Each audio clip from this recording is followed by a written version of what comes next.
broadcast network, AFTERBUZZ TV. Over 20 million weekly downloads in over 150 countries, and your number one source for after-show entertainment.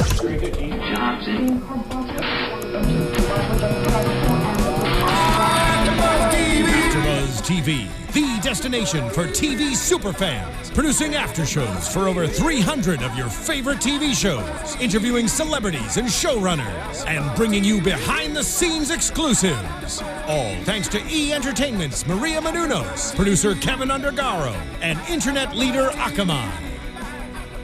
Now, let the buzz begin! Ooh, that music always gets me pumped up every time I hear it. Yeah. If you are tuning into AfterBuzzTV.com, you have come to the right place because this is the Survivor After Show for Survivor Second Chances, Season 31, Episode 1. I'm your host, James Wallington, and this season we have a brand new after show panel that I'm excited to introduce you to. Across the table from me are... I'm Susannah Kim. And I'm Paige Bonanno. You guys can follow me on Instagram and Twitter at Paige Bonanno. Yeah, well, welcome, you guys. Thank you. We're so excited. So let's just dive right into this episode because, as we know, it was a long one. There's a lot of ground to cover with this episode. I don't know about you guys, but the first 15 minutes of this episode were probably the best 15 minutes of my life. That might be a little dramatic, but there was something about the first 15 minutes, the energy of this cast, the energy that Jeff is bringing this season. It's just different from previous seasons that we've seen. So what do you guys think? Yeah, elevated. That's a good word. What do you guys think? Yeah, when Jeff was like, one survivor, and the camera pans back, I was just like, it was just the best. And I started like laughing right away. It was so dramatic and so great. And it like made me so excited to watch this season. Yeah, and the way they shot the intro too, with the boats coming in and the teams already kind of separated up. I just loved all of that. I thought it was beautifully done and shot how we see the cast, in the Jeep going through the jungle and they end up at the Angkor Wat temple and they're kind of going through this journey of just kind of reminiscing on their first time on the show and how this second chance is so important to them, not only to their family and friends, but all the fans like us who voted them to be on the show. Exactly. So then they get on the canoes, they go through all the villages, and then they end up out into the ocean where Jeff welcomes them, pretty much tells them that you're here because the first time you failed at the game, and this is your second chance. If you guys were in their shoes, how would you feel right now? What would be going through your head? Well, I got what they were saying because they were like, we want to do this for ourselves, but we don't want to disappoint our friends and our family and everybody that voted for us. And like they seem more concerned about letting everybody down than, even winning themselves. And I know that they want it so bad, but they really just don't want to let their people down. Exactly. So I get that. I would feel the same way. All these people voted you back, and I would feel the same way. Exactly. And they kept drilling that point home. They kept asking that question, like, hey, do you feel like this is that much more important? And the answer was always yes. They kept drilling many more people I could disappoint. Yeah, and what do you feel about this compared to last time? It was always like, okay, you failed. Now how are we going to make it better? That means every tribal council is going to be that much more exciting. Yes. I don't know about you guys, but for the cast this season, I'm an old school fan. So I am super stoked about seeing Kelly Wigglesworth on there, Jeff Varner, Kimmy Kappenberg, Andrew Savage, Terry Dietz. Those people to me are the reason why I grew up watching the show. So it's kind of fun and a little bit nostalgic to see them back on the TV screen after all these years they've been waiting to play again. So yeah, and it was cool hearing Joe and more of the new players saying I grew up watching these people as well. So he's playing with the people that he watched. So I think that's kind of cool for him and for the newer people. Yeah. And even Kelly was like, "Oh gosh, it's so weird to hear. To hear that you grew up watching us and here we are playing on the same season. Right. So weird." So Jeff tells them that they are now separated into their two tribes, Takeo and Bayon. Bayon. And they have to crawl onto the ship, grab as much supplies that they can that will last them over the next 39 days. And then once they decide they've gotten enough supplies for them and their camp, then they can start paddling out to a boat that's a few yards away with one large bag of rice.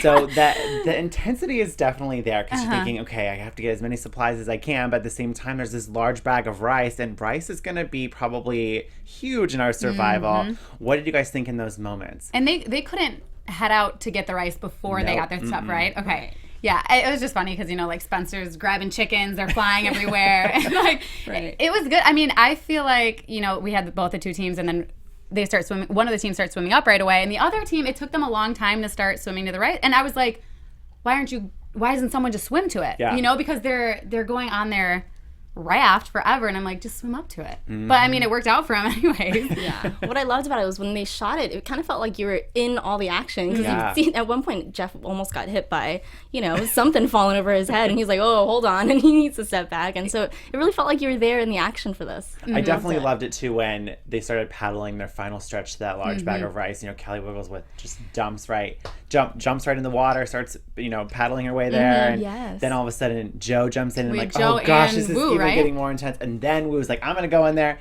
and he beat all of them, and he started way later. So quick. Insane. I don't know. I was really happy that Takeo got the rice. They're already easily one of my favorite tribes. And I'm happy Woo got it because he's on my fantasy team. That's I was true. just super excited because I know true. that he's a fast swimmer. He's a good player. You know. I was disappointed that Kelly didn't get the rice, but that she went out there first. I mean, she was totally trying to prove something, and all three of them, I felt like, were trying to prove something at that point And show that they're worthy on their tribe. Exactly. From the get-go. Yes. So now that we're talking about the tribes again, let's talk about when they hit the beach day one. So let's start with Takeo. There's obviously a division going on between the old school and the new school. And I think Jeff Varner put it perfectly, where it's like the old schoolers are here and they're just starting to build the shelter and they're eager to help around camp and make camp life functional. Whereas the new schoolers are more focused on walking down the beach. Let's start playing once you hit the beach to start strategizing. I think pretty much every old schooler said that there was definitely a division that was very apparent. What do you guys think about this division going on? Do you think it'll be long term? I think to a point, you know, I think once we get to the merge, it probably won't matter anymore. But up until then, I think that's going to be the deciding factor for, you know, where they're going to be. I mean, obviously, that's already where they're spending their time. So and they're like siding with the people that they're most comfortable with. And it's natural. So, yeah, exactly. Well, we start kind of getting to know all the different characters, if you will, on that tribe. Immediately, it seems like Shireen has it out for Vetus. There's something going on there where she's like, Vetus just has to go. He has the smugness to him almost, which I was really surprised because I automatically, if I hit that beach, would already be wanting Abby Maria gone. Oh my God. I didn't vote for her to come back. Bless her heart. Sorry, I didn't. But she's there for growth. You know, now we're talking about Abby Maria. She's there to have a second chance and kind of redeem herself and be like, you know, I'm here for growth and I've grown a lot since my season, but I really haven't seen anything different. Well, that's the thing. She keeps saying that she wants to be better. And then even in the tribal council, she's like, you know, I've just really learned to take a step back and really breathe. And then they flip back to her freaking out about her bracelets going through PG's bag and everything. I love it. And she says, she's like, I'm not going to say anything to PG. I'm not going to say anything to PG. But then she says something to every single other person, just stirring up drama. So it's like she obviously hasn't been growing as she thinks she has been, you know? Well, my thing also is, why would you bring a bracelet that's that important to you out to play Survivor? Like, I wouldn't not a really. When I finally, I was like, this must be a great bracelet. And then she pulled out the bracelet. I was like, really? That really? That like, it's not some. And she's like, well, it's fake gold, and it was like, you know. And I was like, hashtag bracelet gate. I just thought there could have been. I was kind of hoping that there would have been something different as far as story for this first episode, because the whole drama between PG and Abby Maria, I was just like, really? Already? Yeah. I was like, as long as maybe this is setting up Abby Maria because she's going home first. I wasn't sure entirely, but well, and PG just kind of was like really sweet about it. She's like, hey, I just want you to know, like, I didn't know anything about it, just a mistake. And she was hearing it through other people. You know, Abby Maria couldn't confront her herself, so then she's like, oh, well, it wasn't me, blah, blah, blah. Like, it's just, I don't know. Which but is even funny. when they had that, like, confrontation almost, you know, it didn't really feel like it resolved, right? No. Did you Well, feel that? because PG was trying to apologize, and Abby was just saying, well, you know, I give you the benefit of the doubt, but really, like, basically saying, like, I don't believe you, but I'm just going to say this to make it sound like I'm a better person. She also, in, like, a lot of her pre-game interviews, were talking about, like, I'm blunt, I'm outspoken, I can be confrontational. I'm a little firecracker. Right. But then she's not living up to that because, like we just discussed, she just went to everybody else except PG. Like, if I was out there and I saw that someone had, I would just go up to them. I'd be like, hey, I just found my bracelet in your bag. Can you just kind of give me an explanation for that? Because at the end of the day, it's really not a big deal. Right, it's a bracelet. And why would PG have taken it in the first place? Like, she didn't mean to. Come on. Like, yeah, Right. exactly. So ridiculous. Ridiculous. We also see a kind of a relationship budding between Vetus and Terry, because Terry was on Survivor Exile Island with Aris, who's Vetus's brother, and Aris won that season. So already Terry's like, I want to pull you in onto the old school side. Like, let's work together. So there's that bond forming. Also with Spencer, it was kind of like the three of them together. They had an alliance. And I thought it was Terry's was like, oh, my kids think that you're great, you know. And then Spencer was like, well, I mean, I'm here for myself, man. Like, I'm glad your kids trust me. Not to tell you that trust me on the show, but I'm going to do my thing. Yeah, it worked out for him. Exactly. And Kelly Wigglesworth, it's really fun to kind of see her back on the show because, again, she is the original runner-up. Yeah, I love her. I really have high hopes to see her. And I love, too, when she, you know, she didn't get the sticks through to get the key. And she was so, like, you guys, I'm sorry, I take full responsibility. Just so sweet about it. And, like, she truly felt bad and like it was her fault, even though, I mean, she's such a sweet person. I feel like, and so strong too. I love one of the things she said in the beginning. She was like, I've had a baby now, so I can do anything. You know, she was like, crazy thing to think about, she hasn't watched a season of Survivor since her season, which is crazy. That's amazing. I feel like that can work in her advantage though, because a lot of people are probably like binge watching all these seasons, like what did this person do, what's that strategy, whereas for Kelly, she can just be like, I'm just gonna do the same thing that I did the first time, except a little better, and not have to worry about all these things in her head about other people. I don't know, I feel like that could work in her favor. Well, since we're speaking of Kelly, let's talk about Kelly with an E. Kelly Wentworth. She played the first time around with her dad Dale on San Juan del Sur. She's back, obviously, now without her dad. She's hungry to show us viewers and us, the audience, that she's there to win and she's there to compete. So she automatically, being the new schooler that she is, started to look for a hidden immunity item. And who else was? And Steven was looking for that. That's right. For the immunity item too. But he wasn't really looking. But they didn't have this knowledge going into it that there's no more idols hidden at camp. It's just a clue to find an idol at the immunity challenge. What a twist. Well, she didn't know. She originally thought that she found the immunity idol, and then she's like, okay, it's just a clue, but I'm still really excited about it. And good for her for going for it, is what I say. Her reaction when she found the clue initially, it was just so like genuine. I loved it. I was like, that's exactly what I would say. I loved it. Yeah.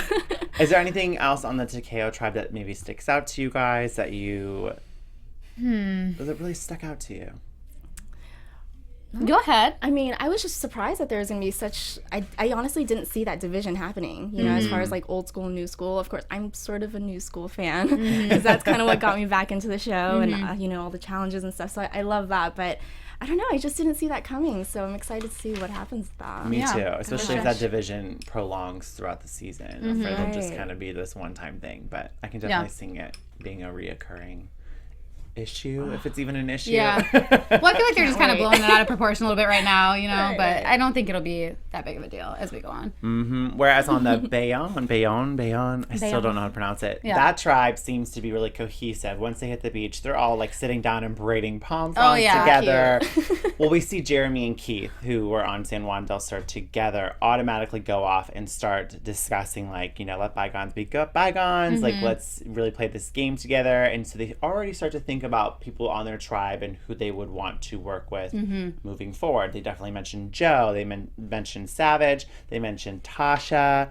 And a little bit, I think they mentioned Fishback too, which I thought was interesting because on the flip side, Steven Fishback feels a little bit... He feels outside. On the outside. Yeah. Well, I mean, we have most of the strong alpha males right on that team. So, I mean, and Steven's just kind of doing his own thing. Like, we see Savage hitting down this huge tree, makes the whole tree fall down, and Steven's running back. This little... I loved that. He can't even cut a little piece of wood. And Savage is cutting down the whole tree. And the amount of time they spent on that was just amazing. Well, because it was like 2 seconds. As like, it only took Savage 2 seconds to cut down the tree. And Joe made a good point that, you know, in previous seasons of Survivor, it is pretty known for the alpha males to either be against each other or they're going to work together. So in this case, they're trying to come together. Which, I'm always about the women. Like, I am team girl power all the way. So I'm just like, no, I really hope the women on this tribe can get it together because I do not want to see the alpha males take over this game. The alpha male thing is so cliche. It's overdone on every reality show. We kind of saw too. All the women were like weaving the trees, and then I don't know if it was Joe or someone comes by and he's like, "Oh yeah, good job, girls!" Like, and then they're just like chopping down trees. It's like total alpha male thing. But I'm glad that all the males are working together on it. Honestly, like I feel like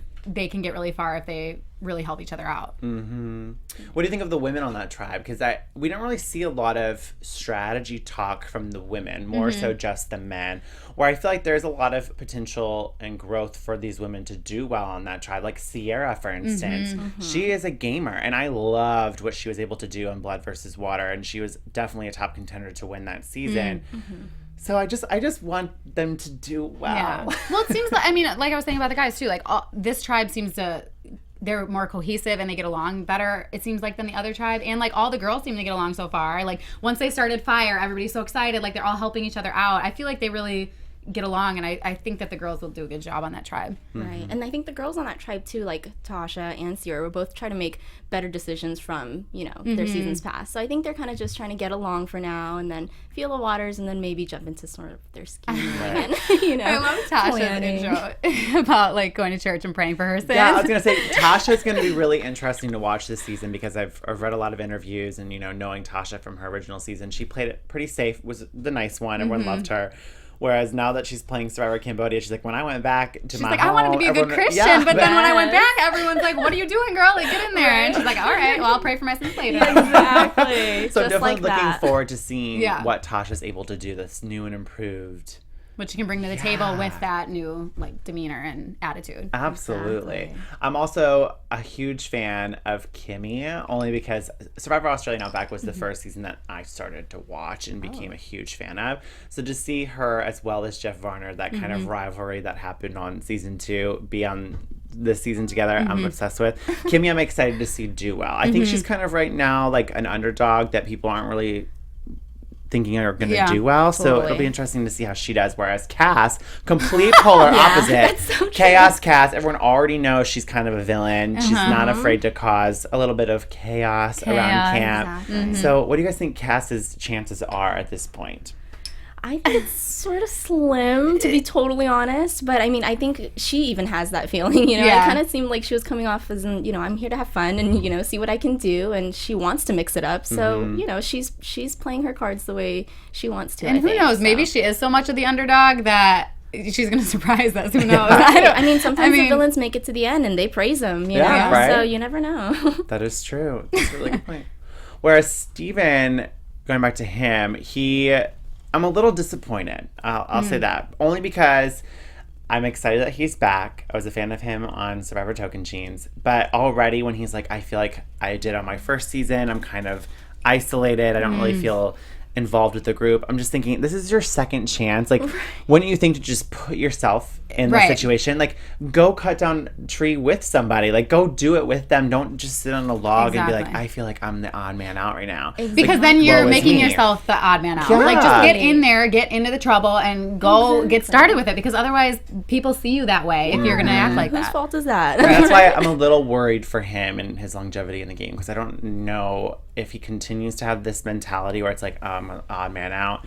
How long it can actually last, him, and then he'll be one of the first few to leave on that tribe. Exactly. So, but he started to look for an enemy idol, and it didn't really work. But he wasn't out really for looking. him. Like they were like, oh, I think he went to look for the idol, and then he was just kind of like throwing like rocks in the water. Right. Yeah. Right.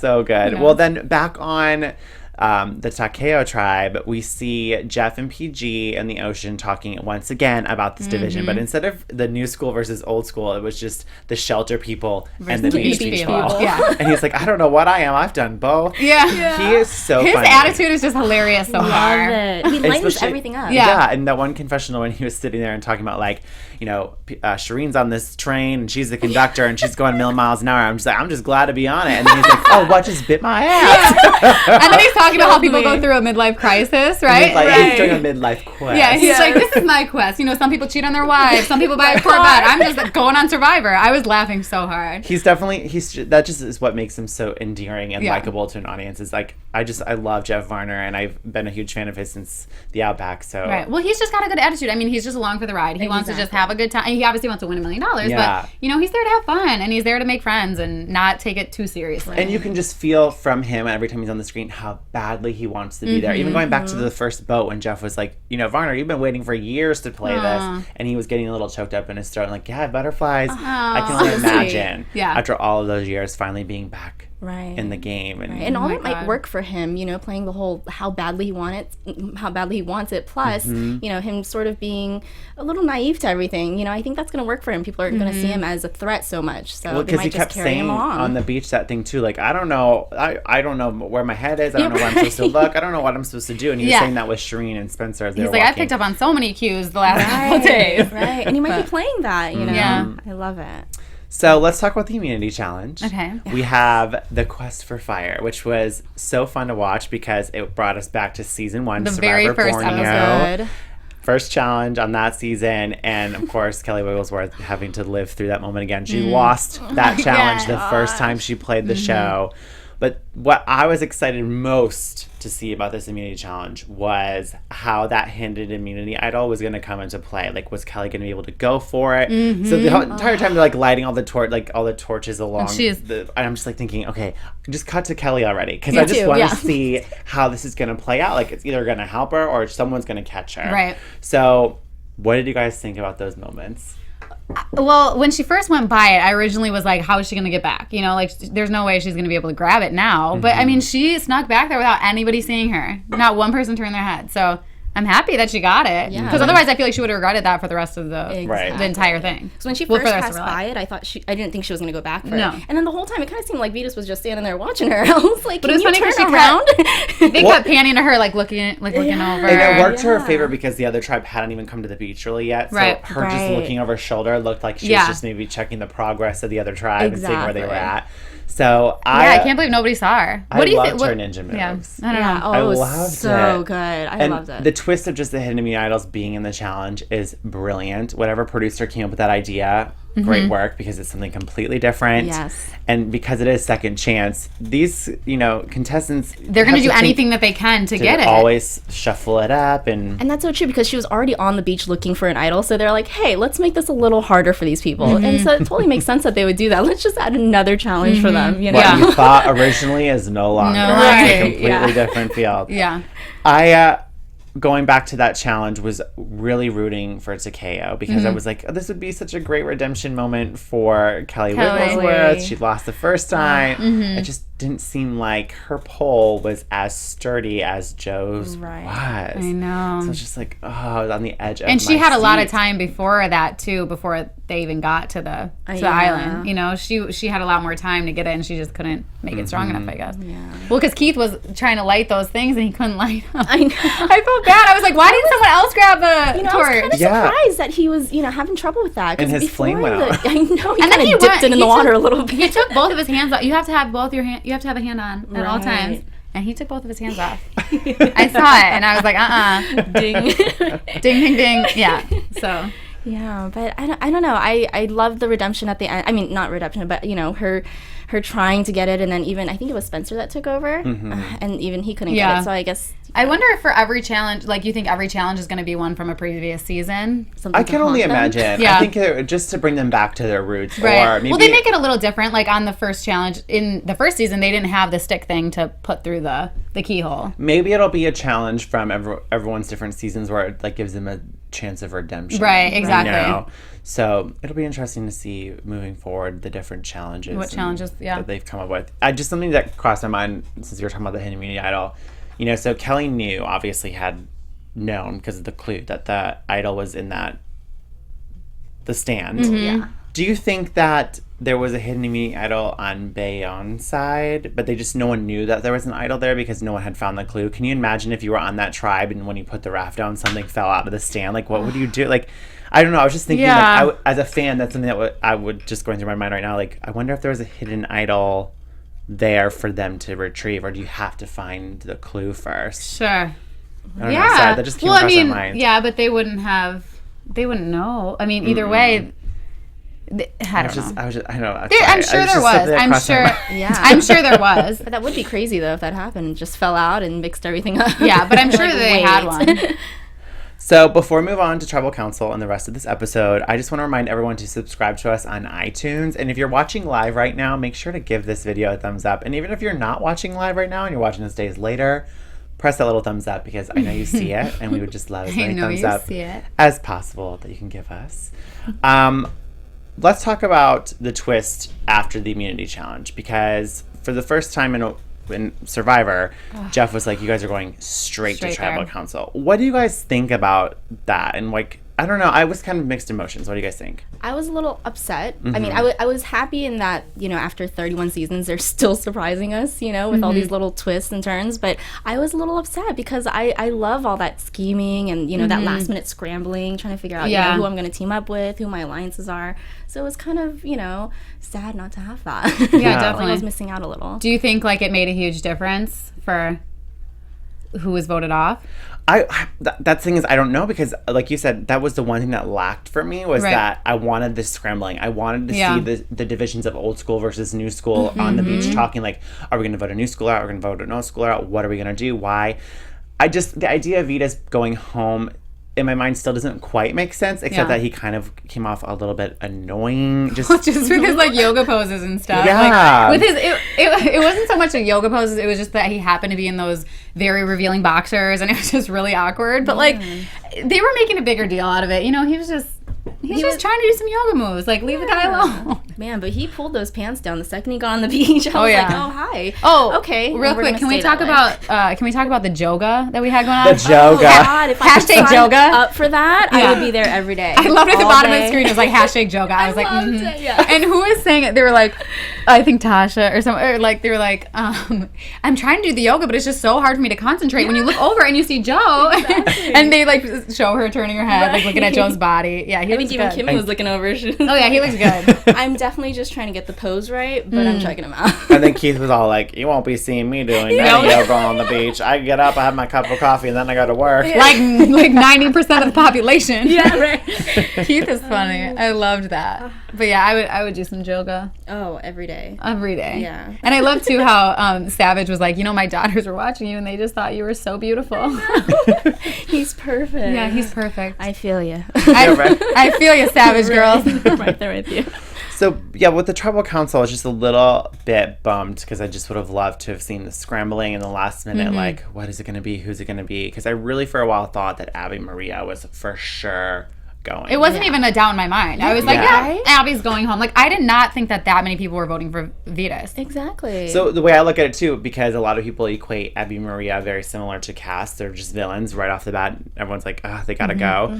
If Abby Maria can survive to KO's first tribal council, I'm almost certain Cass will be able to weasel her way out of the first Bayonne tribal council. So And for Vitas, too, he said, like, at the end, he was like, I was saying that I would rather not get voted to come back here than be voted in and be the first one voted out. Right. You know, so it's kind of sad for him. Right. Well, especially because he was like, my brother's going to give me so much crap for if I don't beat Terry, and then he just got voted off right after that. And I wonder how much of that had to do with them not having that time between the challenge and tribal council. You know, maybe if they were able to talk it out, maybe that wouldn't have happened. You know? And going back to the whole scrambling thing too, with the whole Vitas decision, like, I understand the strategy behind maybe why Vitas should have gone home first, but at the same time, I feel like what we saw as viewers is that he wasn't really playing aggressively or playing too strongly, except that he was just doing the yoga and the flirting with the girls, and it was just annoying a lot of people. But even then, I was just like, I didn't really see a lot of game from him right off the bat the first 3 days. That what did the other tribes see? Like, what did their tribe mates see for him to be like public enemy number one? Right. Yeah, so I would just like to see more development with the story on that, because it just and Jeff Varner was the swing vote on that, right? And PG. Yeah, that's true. Because I think they were a little bit on the same page with Abby Maria being the first one. Because going back to their conversation in the ocean, Jeff even said we gotta get. She was all about it. And Jeff was like, Shireen said Vitas, and then PG is like, no, I'm pretty sure like we need to get rid of someone like Abby Maria. So that's surprising. I mean, that's really surprising. I definitely thought Abby Maria was gonna be cut. Booted. Yeah. So in a way, Shireen had quite a say in that. I was gonna say the big hand and the big move this episode had to have been Shireen, because she was the most vocal, more than anyone, that Vitas should have been the one to go home. Right. I'm curious. But then I even saw with the interview that he did with Dalton Ross, I think it was posted earlier today, he said that, you know, Shireen, because of her first season and first time on the show, she had a problem with like very authoritative men and just like dominant men, that she always had an issue with them, that Vitas Shireen did? Yeah, because on Worlds Apart, she had a lot of issues with the men on the show. Yeah. That maybe it was kind of like a like a spiraling effect that she's like bringing it over onto this season. Right. Like she's like scarred almost. Yeah. Even at the Tribal Council, they were talking about, once again, Abby Maria's growth, which I have yet to see, but I would like for her to prove me wrong. Because again, I just take a breath, count to 10. I'm like, Did you count to 10? Maybe you counted to 2, but that's about it. I know you didn't count to 10. You didn't get there, girl. Yeah. And I also loved how bold Jeff was, where he was like, people here are pretending like they don't know what's going to happen tonight, but we all know what's going to happen tonight. And then I was thinking, I don't even know what's going to happen yet. Like, is it Abby Maria or is it Vetus? I thought I knew what was going to happen. I didn't even know Vetus was like in the running to go home. Yeah. Like, because we didn't hear exactly the same thing. We didn't hear that old school versus new school when we got back from I guess Jeff knew because he was a swing vote. Right. So. Yeah. Well, the vote was ultimately 6-4, which sent Vetus packing. The 4 people that didn't vote for Vetus were Terry, Wu, Vetus, and it was Kelly Wigglesworth. Those were the 4 that didn't vote for Vetus. So it'll be interesting now moving forward into the episodes to come. Will this first vote, depending on how the division was, is that going to be a factor in like strategy and alliances moving forward? So it'll be interesting to see the repercussions of like, there's 4 people in the minority, like we have to get rid of them, you know? Right, like you see that on some shows. So I don't know. Who knows? Yeah, well that kind of sums up our episode. Yes. This season we are doing a Survivor fantasy draft. So excited. And what we did prior to the premiere last night is we spent the last week analyzing all of the players this season, reading their bios, watching, all their interviews, kind of getting a gauge on who we wanted for our draft, if there's a fantasy league for NFL football, why is there not one for Survivor? Exactly. Obviously. So I had this really brilliant idea. I did a little digging. I was invited to be part of John Carroll, who is on Survivor Marquesas. He started this fantasy league on fantasizer.com, and it's Fantasizer, but it's like ZR. There's no E in between it. Really confusing, but it's fantasizer.com. He started it, and I was thinking, why don't we start a league of our own? And that way it's easier to keep track of score. And here we go. So we picked our players. Paige, who did you pick for your team and why? For my team, I picked Wu, Vitus, PG, Jeremy, and Tasha. I just thought they would be a strong team, At first, I was really in between Wu and Joe. Joe was going to be my first choice, and then I kind of switched it at the last minute and picked Wu. And, Wu was the first one to get the rice. I feel like he's doing pretty good so far. I just did not expect Vetus. I thought Vetus could honestly win the whole thing, and I did not see him going home first. So that puts a little damper on my parade right there. Yeah, I'm right there with you. I was totally surprised. But I do think I have 2 strong girls. Jeremy's strong. He was, kind of an underdog before, so I feel like I have a good team. Yeah. What about you, Susannah? Who did you choose and why? Obvious choice was Joe was my first choice. I also have Keith on my team. I adored him on his last season. He's so sweet. Every word that comes out of his mouth, I could just I love it. I also have Kelly Wigglesworth from season 1. I have Sierra, who I can't wait to see the growth and the change from her last season, and I have Chaos Cass, which just makes everything more fun, I think. It ties the whole team together. Yeah, exactly. We will talk about Team Marina's team because she's not here today, but she will be with us next week. She chose Andrew Savage, Stephen Fishback, Terry Dietz, Abby Maria, and Shireen. So she's a pretty solid team, too. And James, who's on your team, and why did you pick them? Okay, well, my team are my personal favorites, and I'm really excited that I got all of them. Spencer, obvious choice. I'm a huge fan of Spencer. I was a fan of him on Cagayan. I've had an opportunity to hang out with him multiple times since that season. So to see him back playing the game, and he's like a student of the game. Yes. I always root for Superfans. So to see people kind of live out their dream, I'm already captivated by you. So I'm rooting for Spencer. And another choice, no-brainer for me, was Kelly Wentworth. I've had an opportunity to meet her as well at the San Juan del Sur finale parties. Super sweet, down to earth. I definitely thought she was underrated on San Juan del Sur. Her time was definitely cut short. So I'm super excited to see Kelly back, and especially now that she's a hidden immunity idol. Oh, yeah. I'm so excited to see how that'll come into play. I picked Monica Padilla because we had an opportunity to interview her in AfterBuzz back in May for her to plead her case as to why she should be chosen for a second chance. So I'm excited to see her do well. Jeff Varner and Kimmy Kappenberg, no-brainer. I am always going to be a super fan of the Australian Outback Survivor. So that was just a no-brainer. Exactly. I just want to see them do well because that was the first season I started watching. Aww. So that's my team. That's your team. So right now, who do you guys think are the front runners on your team? Like who like if you could pick one solid choice on each of your teams, who would it be? It's so hard to say. I think right now it's a little weird because she wasn't one of my first choices, but I'm gonna go with Sierra. Mm-hmm. Yeah, something about her. I just think she's gonna, have some really strong plays. I don't think people will really, think of her as a huge threat from the get-go. Mm-hmm. So I think, she'll carry out to the end and then really start making some strong decisions. Yeah. So she's kind of like your MVP right now for Team Susannah. Yeah. Though Joe was my first choice. Okay. You know who my MVP is. It's Woo. I'm so Team Woo. It's not even funny. But I also think that Tasha is gonna come out and play like a really good role. I was between Sierra and Tasha in my final pick, and I think that Tasha's gonna do good. Yeah. I think she's gonna come out and really be strong in this season for sure. I am torn actually. I am torn between Spencer Kelly and Jeff Varner. But if I had to say right now, I'm going to say Kelly is my MVP because she found the hidden immunity idol. And she's already showing that now that her dad's not playing with her, she's going to do well. Has some good potential, honestly. Jeff Varner, yeah. I love it.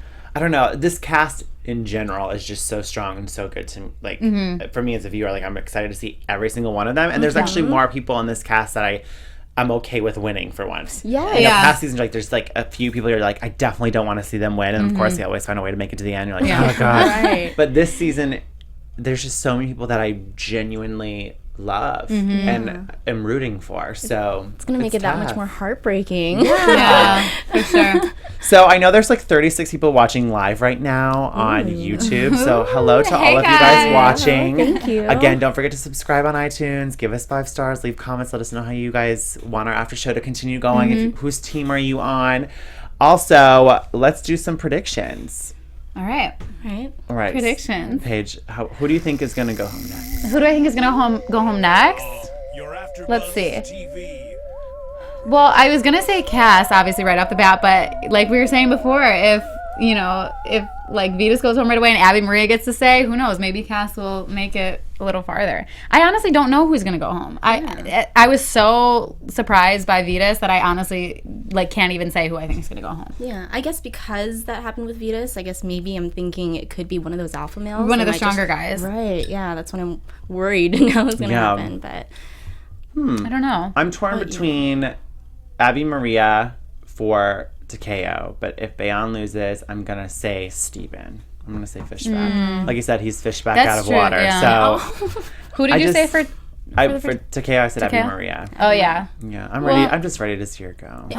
You're ready to see her go? It's been one episode. Like, I'm so ready. Yeah. One episode's enough. Oh, yeah, it's just tough. It's really tough. I don't know. Yeah. I don't know. It could be anyone's game at this point. It is. Yeah, it's so exciting. So for all of you who are watching at home, if you want to play along in our fantasy league, you can definitely go to fantasizer.com and create a league of your own with your family, your friends, your online fans of the show, whoever you communicate with that love Survivor. Make a team. Play along. Every week you get scores based on, who does well in immunity, who gets the hidden immunity idol. Thanks, Kelly. That's awesome. Who gets voted out, who doesn't get voted out. So you just get points. I was wondering how your point, because I was like, wouldn't my points just go down since I lost one of my players? But your points went up. I looked at the stats, and there isn't a score that says you lose 5 points if someone gets voted out. So it's a pretty safe and fun game. But also comment on YouTube. Let us know on the comments whose team you're on, whose you think is going to win out of our fantasy league. Yes. Let us know. We want to know. Do. Sure. And then I think we also I gave an updated score sheet for episode 1 just so we can kind of see the rankings of where we're at right now, especially after episode 1. I don't know if we'll get it up yet or not, but it looked like we were all really neck and neck. Close. Yeah, we're all kind of in the 30s, so I think it's 38, 36, 32, 32. So it'll be interesting to see how the points fluctuate. Yeah, something I thought that was funny is that their confessionals count as points, and I thought that was hilarious. Right? Oh my god, really? Yeah. So every confessional that they do, you get a +1 or something. Again, this was how do they do that for confessionals? How do they know at one point every time there's a confessional, if there's 10 seconds between, that counts as another confessional, so you get another point. I love so that Abby Maria is just racking them up. Oh, yeah, racking. She is racking it up. Oh my god, that's cool. Yeah, and that was all thanks to, John Carroll from Survivor Marquesas. Those are his rules. Those are his stats. So he tabulates the scores every week for us. So there you go. We're just playing along. So it's legit. Yeah. Hopefully y'all will play with us at home because it's a lot of fun. So let's wrap things up. Paige, where can they find you on social media? You guys can find me on social media, on Twitter at Paige Bonanno and on Instagram at Paige Bonanno. It's not very hard, so follow me. What about you, Susannah? Mine's a little harder. You can find me on Twitter at Susannah_Kim. It's SUSANNAH. And on Instagram at Susannah Kim. And you can find me on Twitter at James Wallington and on Instagram at James.Wallington. You can also check out my YouTube travel vlog, Where's Wallington, on YouTube. And next week we'll have Marina in the studio and she'll give you all of her social media information as well. And I'm just really excited about this panel because we're all huge fans of the show. I'm excited. We can't wait. This is going to be a fun season. Yeah, so excited. Thanks for joining us, you guys. We'll see you guys next week at our normal time slot, which will be Wednesday nights. From executive producers Maria Menounos, Kevin Undergaro, Phil Svitek, and the entire AfterBuzz TV staff, we would like to thank you for listening to the AfterBuzz TV network. To watch or listen to other after shows and post comments or questions, be sure to visit AfterBuzzTV.com. I'm Sir Richard Wentworth, and this has been a presentation of AfterBuzz TV. Buzz you later. The views expressed herein are those of the hosts only and do not necessarily reflect the views of AfterBuzz TV or its owners or principals.